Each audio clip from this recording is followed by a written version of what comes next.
Faydalı ризыклар. Достым, biz ни үшін ашыйбыз? Ризык тәмле булганга дисеңме?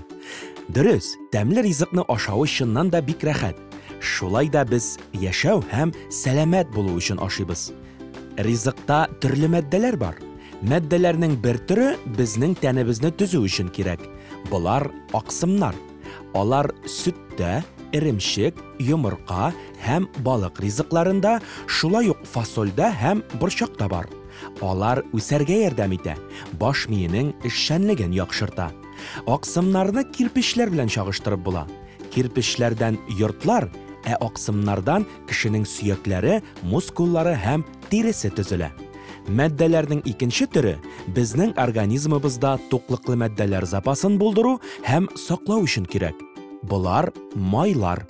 Алар атланмайда, каймакта, балыкларның майлы төрләрендә, авокадода бар. Өченче төр матдәләр углеводлар дип атала. Алар кешегә көч бирә. Аңа суларга, йөгерергә, йөрергә, сөйләшергә, эшләргә ярдәм итә. Алар җиләк-җимешләрдә, яшелчәләрдә, төрле ярмалардан пешерелгән боткаларда һәм ипидә бар. Без ашаган ризыкта шулай ук витаминнар да булырга тиеш. Алар файдалы матдәләргә организмны төзергә ярдәм итәләр. Ризыкның энергияга әйләнүен тизләтәләр. Витаминнар нигездә эшкәртелмәгән җиләк-җимешләрдә һәм яшелчәләрдә, яшел тәмләткечләрдә очрый. Аларны пешергәндә яисә кыздырганда витаминнарның бик зур өлеше югала. Син беләсеңме? Сәламәт булу өчен безгә минераллар да кирәк. Алар тимер, кальций, калий, бакыр, йод кебек матдәләр.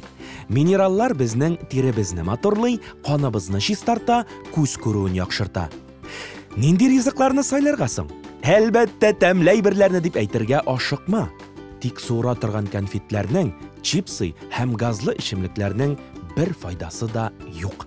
Алар киресенчә зыянлы гына. Сагызны да ашаганнан соң тешеңне чистартырга мөмкинлек булмаганда гына чәйнәп ал.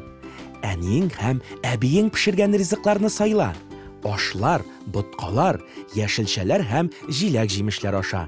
Бәхетле һәм сәламәт бул!